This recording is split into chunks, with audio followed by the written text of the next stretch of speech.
Greetings once again, everybody. Today on the Frontstretch wrap-up, it's the Davey and Dustin show once again. Oh boy, wish we had some stuff to talk about this week, Dustin, huh? Yeah, we got nothing to talk about at all, Davey. Yeah, no. Listen, Martinsville, crazy cutoff race, one of, if not the craziest ones I can remember, at least in recent memory. I think we have to start off with the man who won 9 races in the regular season, and in the playoffs, I guess. But with one race to go, he will not be eligible to contend for the championship. That's Kevin Harvick. Last-ditch effort coming out of turn 4, tries to wreck Kyle Busch to get that 1 point to win the tiebreaker. But Kevin Harvick not in the championship for your emotions when you saw that. Me, it was surprise, shock, disbelief, all of the above. Yep, all the above is the answer. I was surprised with how the 4 team ran all day at Martinsville, and Martinsville's not one of their best tracks. They've had issues there, I believe, in 2015, where they had to come back and win. Was it Phoenix? Probably the second to last race of the year to get to Miami. It has been kind of their kryptonite in their in the 7-year existence of this playoffs. So, I'm not gonna say I was shocked that they ran poorly. To the degree they ran poorly, yes, I was shocked. But it's not their best track. And, there was a situation where points were going to come into play, and boy, did they ever. Yeah, and I want to touch on that briefly, too, because, and we'll talk about it ad nauseum later on. This is an off-season conversation, but, the championship format, is it legitimate? Is it not? That's not for today to debate. But the facts are the facts, and here's the main one. This playoff format does not reward consistency. Mm-hmm. It rewards winning, and it rewards 3 races at a time. Yep. That's the bottom line. Joey Logano won. He's in. Denny Hamlin, by the skin of his teeth, had an okay 3 races to get in. So did Brad Keselowski. Chase Elliott won to get in. Kevin Harvick, it just so happened in one of the best statistical seasons in the last decade in this millennium, his last 3 races were not up to snuff. They were very uncharacteristic. A second at Kansas, a finish off the lead lap, one of only 3 times he's done that this season at Texas. And then at Martinsville, like you said, a track historically the 4 team has really struggled at. They did not come to play. Timmy Hill got the lucky dog a couple times, keeping Kevin Harvick a lap down. If Kyle Larson doesn't say what he says, Matt Kenseth doesn't come out of semi-retirement and puncture his tire. There's a lot of what ifs that we can debate all day and all night. But the facts are Harvick and the 4 team did not perform when it mattered the most in that 3-race stretch. Because of that, they did not advance. It is because of the format, but the format determines how you advance. That's the bottom line. It's not the format's fault necessarily. It's Harvick's team's fault for not performing when it mattered the most. You got to play the cards that you're dealt. And really, it was a bad 2 races. It was Texas and Martinsville. Right. And Kansas, he did all he could to get by Joey Logano. Exactly. Fortunately, the aero package is just not ideal, and to get by the leader, to put it lightly. So, he hit a wet spot at Texas. The track was damp. I was surprised NASCAR was running it. I think they have a real beef. They could have a real beef about that. But Harvick was a class act post race and owned up to it, just saying they didn't get the job done. So, yeah, 2 bad races and you're out. And it doesn't matter if you got a record high 67 playoff points or not. Nope. It doesn't. Or if you have 42-point buffer going into the cutoff, it doesn't matter because if you get a new winner and you have 2 in the round, then the cutoff moves and it's a free-for-all. But I'll tell you what, Chase Elliott, man, he ran away with that thing at the end. I think he won by over 6.5 seconds. So in normal circumstances, people would say oh, it wasn't a close finish. What a bad race. But the last lap, the last 50 or so laps had a lot of drama. But this is big, I think, mentally more than anything for Chase because throughout his Cup career, he's constantly been the woe is me, I just hate it for my guys type of driver. And he's been stuck in that rut of not being able to advance to the Final 4, stuck in the round of 8. And he finally was able to get over that proverbial hump with Alan Gustafson calling the shots. The pit stop penalty that was, but then wasn't, that probably saved their race. And the 9 car put it to him at Martinsville. They led the most laps, I think over half of them, and gets his first win on a short track to give him his first Final 4 appearance, first for Chevrolet since 2016. Just under half of them, 236. But thank you. It's a career high for him too. But yeah, Chase has ran well at Martinsville in the past. Look back 3 years ago when Denny Hamlin booted him out of the way there at the end. Yeah. Could have went to the championship for that, that year too. But yes, like you said, this is what the 9 team needed. This is what Chase needed mentally, because there's been a lot of, I can't put a word on it really, but there's been a lot of what ifs, I guess, too, with the 9 team. What if this didn't happen? What if that didn't happen? Well, now it's happened. Chase is having a standout year. He's obviously won a career high 4 races in a single season. And he has a real shot at Phoenix because he's also pretty sporty there. Yeah, and we're going to get to Phoenix in a minute, but I think it's worth bringing up a conversation that's been kind of running rampant on Twitter, and that is the radio chatter with the 11 and the 20 yesterday, with the 20 not passing the 11 and whether or not team orders were involved. So I'm going to read you verbatim what NBC Sports' Dustin Long wrote in an article that was published on Monday afternoon.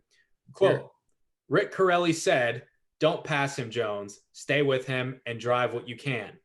After the race, Jones said on the team's radio channel, quote, "Good car, Chris," talking about Chris Gale's crew chief. "I don't have much to say to you about the end. I'll talk to you when I get in there." So take from that as you will. And Chris Gabehart, crew chief for the 11, was on a Zoom earlier this afternoon, right before we started recording, Dustin. And he was asked about those radio communications. And he said, quote, "If there was some sort of team orders going on, he," talking about Jones, "wouldn't have been beating our back bumper. He," talking about Hamlin, "was very difficult to pass, and that's just how it played out." So there's precedent here and there's not. I don't think this is a Spingate scenario by any means. I don't think this is a premium Rick Ware situation from last year, manipulating the owner points and the finishing position. I don't think it's that level either. Jeff Gluck has pointed out a couple times that teammates lay over to let them go by all the time in the playoffs and the regular season. This is a little bit different because the points are so close and it was so close to the end of the race.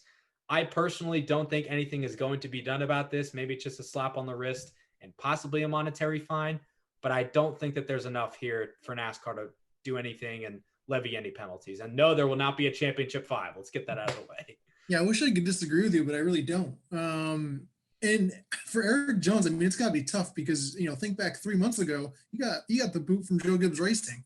What does he care? A race in 10 laps That's what from I'm now, saying. he's gone. He's not going to be the team. So, I mean, for Jones, it's got to be a tough spot because, yes, Toyota did so much for him over the past 7-8 years, but you're racing for yourself. You're trying to get top 10, it's best position you can to finish. So it is interesting. But yeah, I don't see anything, coming about it. It's nothing like Spingate in 2013 with Clint Boyer and Martin Truex getting it, that final spot. And speaking of Clint Boyer, I mean, if Harvick needed 2 points, you had Almirola and you had Boyer in front of him. Right. I mean, if they laid low and let Harvick get by, that's something you have a problem with. Yes. And that didn't happen. I don't think that was even a conversation. I wasn't listening to the 10 or the 14 radios, but I was listening to the 4 radio, and they were essentially just telling Harvick he's 1 point out. And actually, Kevin said at one point, like, "Stop telling me about the points. I understand. Let me drive." And I was like, "Oh, getting feisty." I don't blame him for that. But yeah, I don't think that anything's going to come about this. If anything, it'll be just some talk from some heads on Twitter and maybe a monetary fine, but that's about it. Dustin, you are headed to Phoenix this weekend. I'm so excited for you, man. It's going to be great. Let's talk about the championship race. Brad Keselowski, Chase Elliott, Joey Logano, and of course, Denny Hamlin. They are the championship 4. Who is your pick and why? Putting you on the spot. My pick's probably going to change throughout the week, honestly. But I think so. My pick's Hamlin, but I'm not confident in that pick at all because they have not run very well except for New Hampshire on the 750 packages this year. Bristol doesn't really come, it doesn't play a factor in Phoenix. New Hampshire does. And Brad Keselowski dominated that race. I think Team Penske has the advantage because they've won, 4 750 races this year, 750 horsepower. But I'm going with Hamlin. I think it's his time. I think he gets his first title in year 15. So I picked Denny before the start of the season. I picked Denny before the start of the playoffs. I picked Denny before the start of the round of 8. But now I'm picking Brad. I think momentum has a lot to do with it. And I think also the 750 package, coupled with this tire compound that is going to be run at Phoenix. As you mentioned, Brad dominated Richmond, which I believe had the same tire compound, same package. He won Loudon. Denny Hamlin finished second, but Brad won that race. He's with Jeremy Bullins, who I think still, even though he doesn't really publicly say it, I think he has a little something to prove because a lot of people wrote him off as Penske swapped the crew chiefs before the year. Brad obviously knows how to win a championship. We know that he probably will not worry about hurting any feelings, as will his teammate Joey Logano. I know Joey won there earlier this year. I know Denny won this race last year. I know Chase won last weekend and has the momentum. Something tells me Brad is going to have the fastest car to beat. And I know a lot of times the fastest car doesn't always win the race. So I don't think he's going to. I actually think Harvick's going to win the race, but Brad's going to win the title. And Brad's a good pick because you mentioned the 750 package. We both mentioned it. This is the same car that he won those 2 races at Richmond in New Hampshire in, and he dominated those races. So it's also surprising that it's just Brad's second appearance in the championship 4 in 7 years. Wow. I didn't think about that, but yeah, I mean, he said a lot of times this year, he considers his best chance to win a championship. And I guess when you look at it that way, only his second appearance in the Final Four, that could come to fruition. So you're taking Denny. I'm flip-flopping and I'm taking Brad, but I also may change during the week. Who knows? Same here. Well, Dustin, safe travels getting out to Phoenix. I know it'll be fun for you to be out there. Hopefully you'll be able to make the most of the opportunity that you're given out there. We, on behalf of Frontstretch, are so happy that you're going to be out there. We'll be following along all weekend long for sure. But for those of you that may not be familiar, tell us where we can follow you on social media for next weekend. Of course, you can follow me at Dustin Albino on Frontstretch, the Frontstretch reporter at the track, but also follow at Frontstretch because all of my coverage, all of everyone's coverage across the board will be on Frontstretch's social media. So yeah, definitely tune in for that. And I'm really excited for the opportunity. Not many media members are allowed to be out there. I'm excited for that. And also I'm just hoping for a good weekend of racing across the board with trucks, Xfinity, and obviously Cup. Yeah. All right. Last one, I promise. Give me quickly your picks for the truck and the Xfinity titles too. Zane Smith for trucks, kind of out a little bit of a limb, but he made the championship 4. He had a good rookie season. And I'm going to go Justin Allgaier because he's dominant at Phoenix.